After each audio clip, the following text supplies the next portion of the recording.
Les amis, j'espère que vous allez bien, c'est le retour des vidéos un petit peu React, vegan, tout ça, quoi, on est là.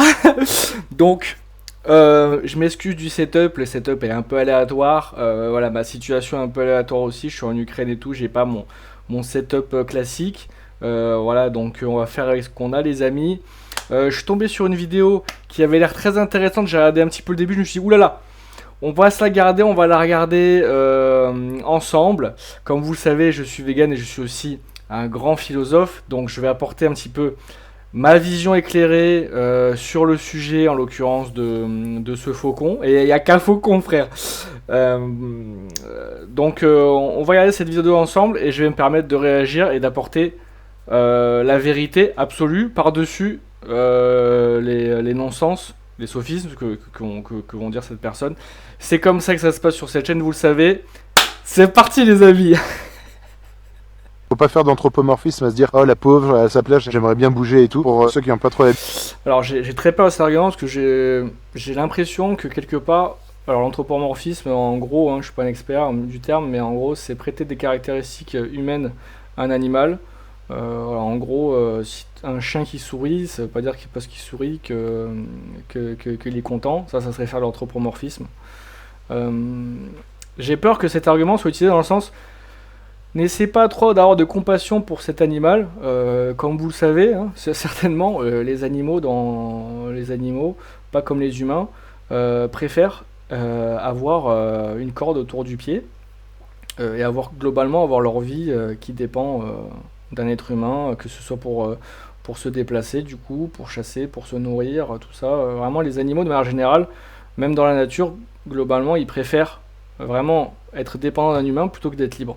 Donc, essayez pas trop d'avoir d'anthropomorphisme, essayez d'avoir trop de compassion, parce que vraiment, je vous le dis, cet animal est heureux comme ça. L'habitude de voir un rapace attaché comme ça, on se dit tiens mais est-ce qu'il serait pas mieux en liberté et tout. De un rapace, il faut savoir que quand on observe la nature, un rapace, ça passe sa journée, voire sa vie branché. Branché, ça veut dire perché sur une branche. Pourquoi? Parce que le moindre vol qu'il va effectuer, ça nécessite un effort et donc de l'énergie. Et donc cette énergie, vu que c'est dur d'attraper des proies, il y a un ratio entre mon effort et l'énergie dépensée et l'utilité de ce vol. Donc en fait, le ratio, il fait que dans leur tête, pour survivre, il faut bouger le moins possible. Et... Bah écoutez, j'avoue, cet argument fait complètement sens. Ce faucon dans la nature a un comportement qui va plutôt tendre à avoir une préservation calorique, enfin une préservation de son énergie. Et du coup, bah, au lieu de le laisser libre et de, bah voilà, je suppose, hein, je m'y connais pas du tout en oiseau et en faucon et tout, machin encore moins, enfin en aucun oiseau en fait. Mais je suppose que dans la nature, malgré tout, cet animal fait quand même quelques kilomètres par jour histoire de trouver un spot de chasse. Il chasse, puis après il se déplace, il va à un autre endroit et tout machin. Euh, Étant donné qu'il a un comportement quand même plutôt où il va vraiment faire attention à son énergie et pas trop se déplacer, ben, autant l'attacher à un poteau avec une corde, parce que dans tous les cas, il bouge pas. Et j'ai envie de dire, les amis, allons plus loin. Déjà, des fois, c'est bien d'avoir un petit peu ce parallèle avec les êtres humains. J'ai envie de dire, allons plus loin, les amis. Toutes les personnes, vous savez, les hommes troncs, les personnes handicapées qui peuvent pas trop se déplacer, tout machin, parce que voilà, dès qu'ils se déplacent un peu, ils sont fatigués et tout machin, ou même les personnes âgées, tout ça.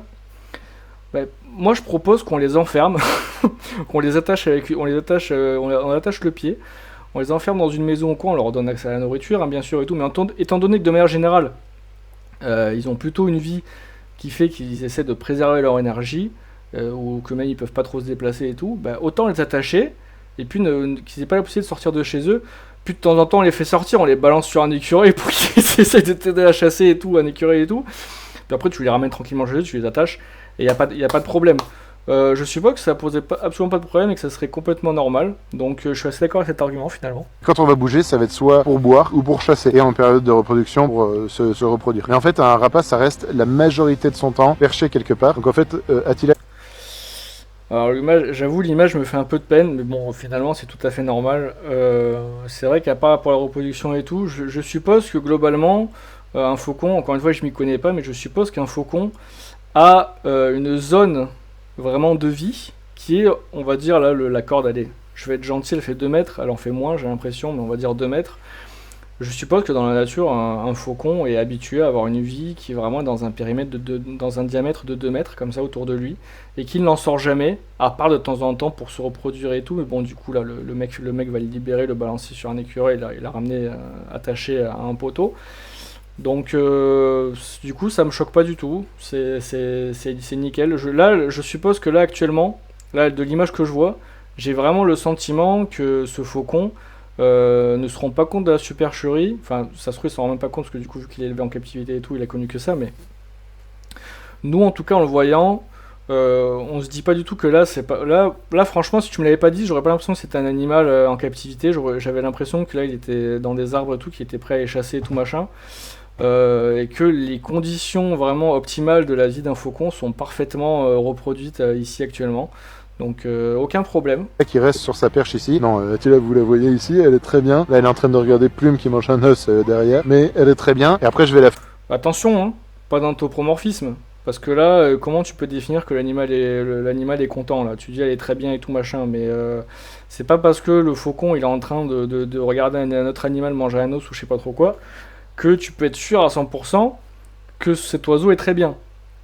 Déjà parce que le terme très bien ou heureux même et tout, pas complètement être calqué sur un animal, bah encore une fois, l'anthropomorphisme, hein, fais attention de ne pas trop en faire. Parce que là, je pense pas que factuellement on peut être sûr à 100% que l'animal est bien. Déjà parce que c'est la seule vie qu'il connaît.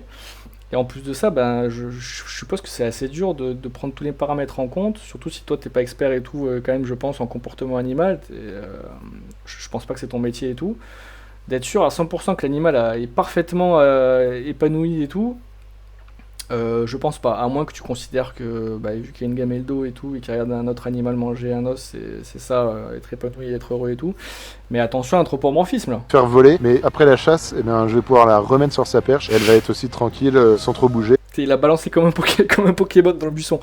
Donc il y a une partie qu'on connaissait pas. Bon, j'avoue, je m'en doutais un petit peu, mais cette personne utilise ce rapace aussi pour la chasse. Alors je sais pas si il récupère après derrière les animaux pour les manger ou je sais pas, tous les chasseurs ne récupèrent pas les animaux qu'ils chassent pour les manger. Mais il y a quand même une relation un petit peu pas forcément égale là, tu t'en sers un petit peu pour ton plaisir, un petit peu comme un Pokémon là, tu le balances là. Donc après je suppose il est très content, puis bon lui je suppose c'est un animal qui veut chasser, donc là forcément ça le rattache un petit peu à sa vraie vie entre guillemets, mais tu l'utilises un petit peu quand même, j'ai l'impression, pour ton plaisir, là, pour ton loisir, tout ça quoi. Et pareil dans sa volière, elle vole pas partout pour essayer de s'échapper et tout ça, elle la met dans sa volière, elle se pose sur sa perche, elle est tranquille. Et 2 yeux. Mais en même temps elle a pas le choix. Quand j'enferme un animal, un faucon qui a eu l'habitude toute sa vie d'être enfermé dans une cage, dans une volière, je vous garantis qu'il n'essaye pas de s'échapper. Alors moi je vais te dire un truc, je pense que le faucon est suffisamment intelligent au bout d'un moment pour comprendre qu'il peut pas s'échapper de la cage. Donc il va pas à un moment donné essayer de voler à travers la cage et tout. Quand il est dans la cage, il attend. Parce qu'il peut faire que ça en fait si tu l'as enfermé. Encore une fois, anthropomorphisme, là, attention, comment tu peux être sûr qu'elle est calme, comment tu peux être sûr qu'intérieurement ça boue pas et qu'elle attend et qu'elle est pas en train d'attendre impatiemment le moment où tu vas enfin la faire sortir de la cage pour pouvoir la faire sa petite session de chasse. Tu peux pas en être sûr à 100%. Et comme je dis, dans le doute, il n'y a pas de doute. Je pense pas que tu sois sûr à 100%. Si on n'est pas sûr que cet animal est vraiment heureux, finalement, est-ce qu'il fallait juste ne pas créer cet animal, le mettre en captivité et le foutre dans une cage quoi. Attila en plus, non, elle serait pas mieux à l'état sauvage parce qu'elle est née en captivité. Et ça m'est arrivé de la perdre une fois en 5 ans. Mais quand je la perds... l'argument de dire, voilà, tout ça, élevé en captivité, j'aime beaucoup l'être humain qui a cette facilité à chaque fois à se créer un problème pour après derrière avoir l'opportunité de résoudre, la légitimité de résoudre ce problème. C'est-à-dire que à la base, il n'y avait pas de faucon domestique, donc tu vivais ta vie tranquille. Puis là tu t'es dit bon, j'aimerais bien quand même chasser avec un faucon. Je vais participer directement ou indirectement à la création d'un faucon domestique, donc élevé en captivité. Et là, je vais dire, ah, voilà, j'ai un faucon élevé en captivité. Bah voilà, il est élevé en captivité, je peux pas le relâcher et tout machin. Donc bah voilà, maintenant je dois m'en occuper. Faut que je l'attache et tout parce qu'il est élevé en captivité.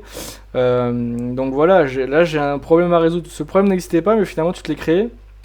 Alors, cet animal maintenant existe. Quand bien même un jour, demain, cette personne devient végane et tout machin, il en est responsable. Je suppose que c'est illégal de le relâcher et tout.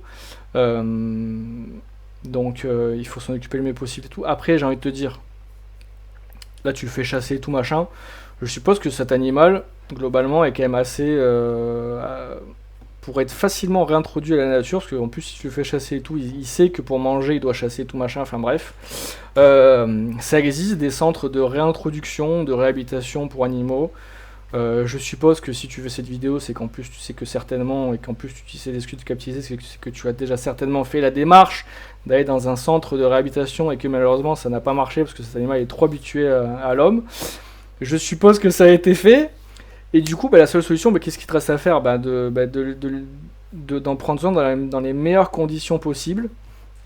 Alors j'ai envie de te dire, euh, j'ai regardé quelques vidéos de ce mec avant de faire cette vidéo pour cerner un petit peu le personnage. Tu soutiens, des fois je parle à 30 ans, des fois je parle après, enfin bref. Tu soutiens le mouvement là qu'il y a eu récemment là avec les agriculteurs qui ont bloqué les CRS et les vétos là pour pas abattre les vaches. Moi, j'avoue, je connais pas trop le sujet. Globalement, là comme ça, à première vue, j'ai l'air plutôt d'accord avec les agriculteurs, même si forcément, je suis pas forcément d'accord avec l'élevage et tout, mais j'ai l'impression de ce que j'ai vu. Je me suis pas trop renseigné sur la dermatose et tout, mais je suis plutôt d'accord avec l'agriculteur, enfin avec les éleveurs et tout. Je comprends leur indignation, machin. Globalement, tu soutiens le fait que il y a une petite transgression de la loi, parce que bon, c'est quand même, tu bloques des vétérinaires qui ont été mandatés par l'État, où il y a eu un arrêté préfectoral, j'en sais rien comment ça marche, mais tu soutiens le fait de bloquer ces gens-là pour quelque chose que je trouve plus vertueux. Donc, tu acceptes qu'il y ait parfois des formes de transgression de la loi pour faire quelque chose de plus vertueux. Donc, alors, t'as pas donné l'argument de est-ce qu'il faut le libérer ou pas, c'est pas illégal et tout, mais au cas où, si tu penserais à cet argument, rappelle-toi que tu as été à un moment donné d'accord pour que certaines transgressions de la loi, en particulier pour des animaux en plus, là c'était pour des vaches et tout, ça peut avoir un côté bénéfique.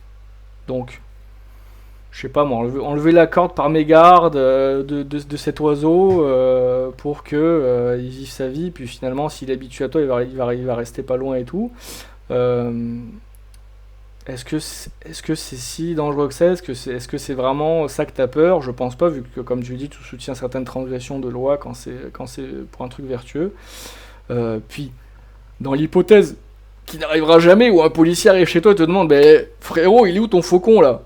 Ah bah, il s'est échappé. Il y a des clébards qui s'échappent des fois, hein. Ou sinon, il y a un chien qui l'a mangé, étant donné qu'en plus il est attaché à une corde. Des fois, tu tournes le dos, il y a un loup, il arrive, pof, il croque. Ou un loup, là il y a Patron, là, le fou du bus, le chien de la famille de mon ami. Dès qu'il voit une poule, il essaie de la croquer. Donc c'est pas dit que s'il n'y a pas un faucon, s'il le chope par surprise, il arrive à le croquer aussi, tu vois. Donc ça pourrait fonctionner. Là je pars un peu dans des machins et tout, mais pourquoi pas? Je vais revenir un petit peu du coup, parce que j'ai un petit peu parlé en même temps qu'un autre argument. Elle est née en captivité et ça m'est arrivé de la perdre une fois en 5 ans. Mais quand je la perds, en fait, elle se branche pas très loin de la maison. Elle ne redevient pas sauvage parce que vu qu'elle est née en captivité, comme je vous disais au début, elle est imprégnée. Elle a été élevée par la main de l'homme. Et bien en fait, elle est relativement familière des humains. Donc elle reste autour de nous. Alors du coup, quel est... pourquoi tu la détaches pas alors? Ah mais je dis comme ça. T'es en train de nous dire que là, factuellement, c'est arrivé une fois en 5 ans, elle s'est libérée ou j'en sais rien, tu l'as perdue, au final tu l'as pas perdue parce elle est restée dans la zone. Donc au final, même si elle est détachée, elle reste autour de la maison et t'as réussi en plus à la récupérer. Donc c'est que très certainement tu l'as appelée, puis à un moment donné elle est revenue et tout. Donc quel est ton argument du coup finalement pour la laisser attachée alors que dans tous les cas elle reste autour de toi et que quand tu l'appelles elle revient à toi? Détache-la. À moins que tu veux être sûr à 100% de pouvoir jouir de cet animal. Attention, quand je dis jouir, il n'y a pas un truc un peu bizarre et tout. Jouir de son utilisation quand t'en as envie. Peut-être que t'as peur de pas pouvoir jouir à 100% de cet animal quand t'en as vraiment besoin et tout. Mais sinon, si c'est pas ça, détache-le alors. Puisque dans tous les cas, tu nous dis toi-même que cet animal ne s'est pas enfui. Donc là, t'es un peu en train de dégommer toutes tes. Enfin, là, t'as plus d'excuses là. Libère-le ce faucon. Alors s'il est complètement adapté, s'il reste autour de chez toi. Et enfin, Attila, elle va sur sa 6e année. Comme le vin, on compte en millésime, les oiseaux, on compte en termes de mus. Donc là, elle a fait 5 mus, Attila. Donc la 6e année, à l'état sauvage, il y a de grandes chances, statistiquement, qu'elle soit déjà morte. Parce qu'un rapace à l'état sauvage, ça vit 2, 3, 4 ans. Alors, on entend souvent cet argument par rapport aux animaux en captivité, un peu contre le véganisme et tout, ou pas forcément contre le véganisme et tout, mais, et c'est vrai, globalement, la majorité des animaux, il y a quelques exceptions, le zèbre et tout, je crois que le zèbre en captivité il se laisse mourir et tout, mais globalement, les animaux élevés en captivité vivent plus longtemps que les animaux sauvages. C'est un énorme gain, c'est sûr. Est-ce que ce gain de durée de vie justifie le fait de prendre un animal, de le créer pour ses besoins, pour son loisir, pour son plaisir, pour la chasse, pour l'équitation, pour n'importe quel truc que ce que vous voulez. Le priver de sa vraie vie, sa vie naturelle, entre guillemets, la vie auquel il est destiné, sous prétexte que, étant donné qu'il est avec nous, qu'on le soigne, etc., qu'on lui donne une bonne vie, il vit beaucoup plus longtemps. Je pense pas que ce soit je pense pas que ce soit un bon argument, je pense que c'est un argument complètement éclaté. Encore une fois, si on met le miroir sur ça par rapport, par exemple, si au lieu de mettre un faucon, on met un être humain, si on reprend à peu près le même procédé qu'après ce monsieur, et que on crée un être humain, un gamin quoi, qu'on l'enferme dans une maison, dans une prison dorée, imaginez ça comme vous voulez, que toute sa vie, il est uniquement dans cette maison, et que du coup, il peut pas avoir d'accident de voiture, il subira jamais un attentat, il aura très probablement moins de cancer, parce que voilà, on va faire en sorte que l'air il soit parfait, que la bouffe soit parfaite, que l'eau soit parfaite, et tout ce que vous voulez, toutes les conditions vont être réunies pour que globalement tous ces humains qui soient nés en captivité, qui vivent toute leur vie dans cette maison, globalement vont avoir une durée de vie beaucoup plus élevée. Est-ce que du coup ça justifie que ces humains soient enfermés toute leur vie? Ils pourraient même être heureux éventuellement, parce que si c'est la seule vie qu'ils ont connue, s'ils savent même pas que le monde extérieur existe et que vraiment leur vie c'est que cette maison, ils pourraient même être heureux, voilà, passer de bons moments et tout, pas de problème. Mais du coup ils seraient enfermés et ils seraient leur vie serait dictée encore une fois par d'autres êtres humains qui vont décider de comment va être leur vie. Est-ce que c'est quelque chose de mieux, basé sur le simple fait que ces êtres humains vont vivre plus longtemps? Je ne pense pas, je pense que ça ferait scandale. C'est la même chose pour les animaux. C'est pas à nous de décider comment un animal doit vivre et devenir un peu comme un peu en mode sauveur, voilà, en disant cet animal va vivre plus longtemps. Dans ce cas-là, j'ai envie de vous dire, allons jusqu'au bout des choses. Prenons tous les lions, toutes les gazelles, absolument tous les animaux qui existent. On les sépare, on les met chacun d'un côté, on fait en sorte de leur donner la meilleure alimentation vegan, du coup, parce que du coup aucun animal ne va mourir pour en nourrir un autre. Donc les gazelles, on va leur donner la meilleure source alimentaire possible. Les lions, on va leur donner des croquettes vegan pour qu'ils puissent manger et être en bonne santé. Enfin bref, on va absolument parquer tous les animaux différents.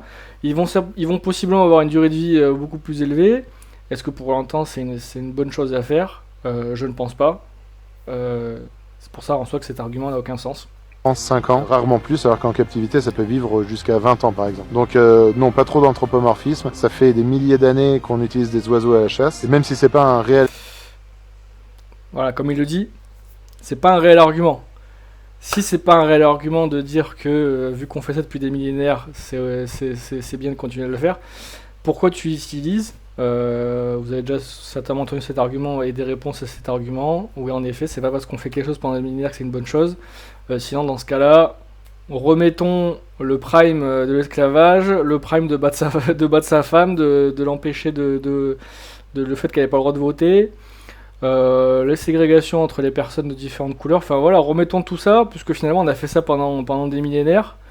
Et puis voilà, donc autant continuer quoi finalement. Donc comme tu le dis, c'est pas un réel argument. Bah, si c'est pas un réel argument, le dis pas en fait. Parce que oui, en effet, tu as raison. Ce n'est pas un argument du tout en fait de justifier ça par le fait qu'on a fait ça avant. Argument, si on voyait que les oiseaux dépérissaient en les gardant en captivité, ça ferait bien longtemps que l'homme aurait arrêté de chasser avec. Alors j'avoue, je comprends pas trop ce dernier argument.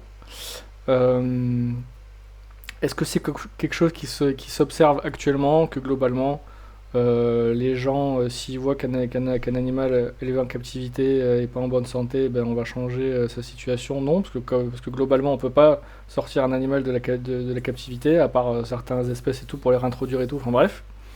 Ce qui est le cas du faucon, par exemple, tu pourrais le réintroduire, mais bon, on en a déjà parlé.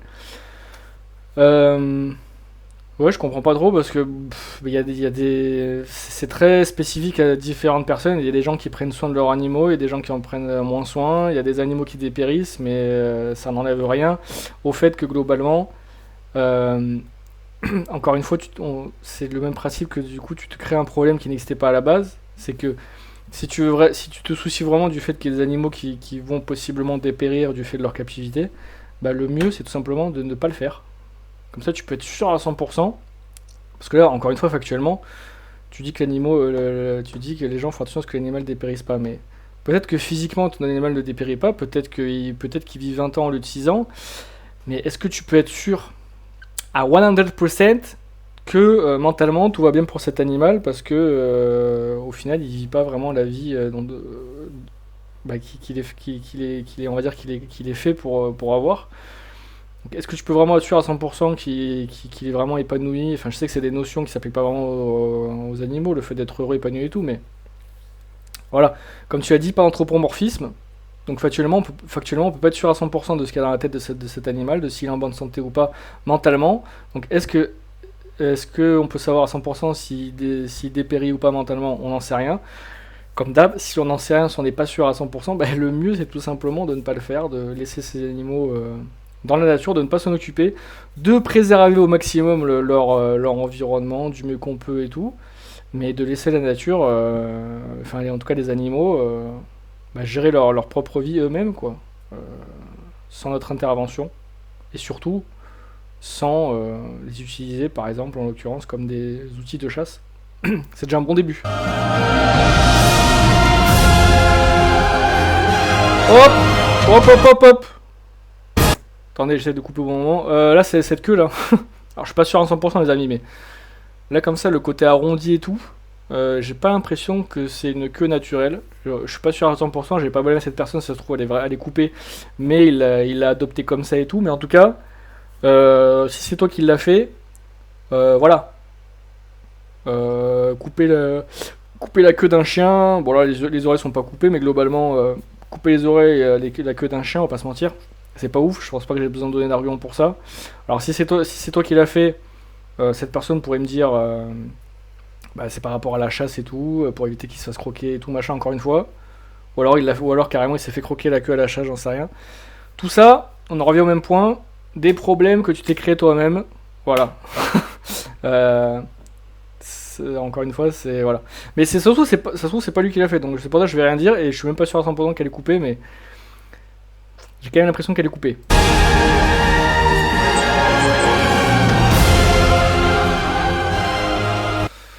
Bon, c'est la fin. Oh, belle image de fin quand même. Alors, belle image de fin de deux oiseaux euh, qui s'envolent et tout machin, c'est beau. Malheureusement, selon moi, cette belle scène de fin cache quand même une réalité qui est un peu triste, qui est un peu sombre. Euh, je pense que globalement, même les gens qui sont pas forcément véganes, en général, sont plutôt contre le fait en tout cas, particulièrement des oiseaux qui soient attachés, enfermés dans des volières et tout machin. Globalement, les gens sont plutôt contre.